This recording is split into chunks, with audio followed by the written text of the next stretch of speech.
एक पेड़ का जन्म बीज से होता है। बीज पहले अपने कठोर स्वरूप को छोड़कर कोमल रूप में परिवर्तित होता है, फिर वह अंकुरित होता है और धीरे धीरे वह विशाल पेड़ का रूप ले लेता है और फिर वह सूखना शुरू हो जाता है। बीज की तरह ही हमारा शरीर भी परिवर्तित होता रहता है, पहले भ्रूण के रूप में, फिर शिशु के रूप में जन्म, फिर उसका आकार धीरे धीरे बढ़ता है और पूरा आकार बढ़ जाने के बाद वह घटना शुरू हो जाता है और एक दिन इस शरीर का अंत हो जाता है, यानी वह मृत्यु को प्राप्त कर लेता है। नमस्ते, मैं आशा तेज कदम चैनल में आपका स्वागत करती हूँ। हम बात कर रहे हैं श्रीमद् भगवद गीता के दूसरे अध्याय के 26वें श्लोक के बारे में, जिसमें लिखा है, अथ चैनन नित्य जातन नित्य वा मन्यते मृतम तथापि त्वं महाबाहो नैवं शोचितुम अर्हसि। अर्थात हे महाबाहो, यदि तुम इस शरीर को या आत्मा को सदा से जन्म लेने वाला और मरने वाला मानते हो तो भी यह शोक का विषय नहीं है, शोक करने योग्य बात नहीं है।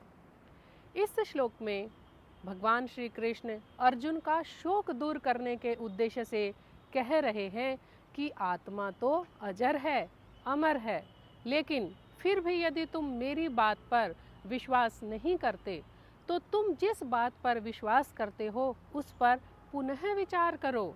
एक बार फिर से सोचो, यदि तुम जीव को जन्म लेने वाला और मृत्यु को प्राप्त करने वाला मानते हो तो जरा विचार करके देखो, इसमें शोक कहाँ है?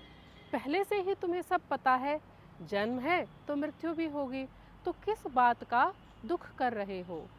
और यदि किसी की मृत्यु तय है तो तुम किसी भी प्रकार से उसकी मृत्यु को टाल नहीं सकते।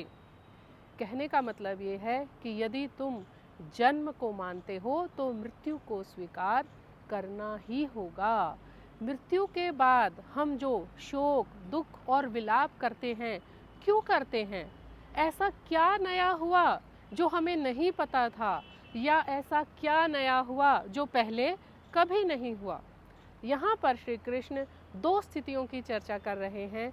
एक स्थिति जिसने वास्तविक मैं को जान लिया, मैं कौन हूँ को पहचान लिया, तो शोक के लिए जगह ही नहीं है। और दूसरा, यदि वह जन्म मरण के चक्र को समझ गया तो उसमें भी शोक नहीं है, क्योंकि उसमें नया कुछ भी नहीं है। आप इन दोनों स्थितियों में से कौन सी स्थिति को समझना चाहेंगे? असली मैं को जानना चाहेंगे या जन्म मरण के चक्र को समझना चाहेंगे? कमेंट करके ज़रूर बताइए। आज के लिए इतना ही। अगले श्लोक में, अगली वीडियो में फिर मिलेंगे। तब तक के लिए जय श्री कृष्ण।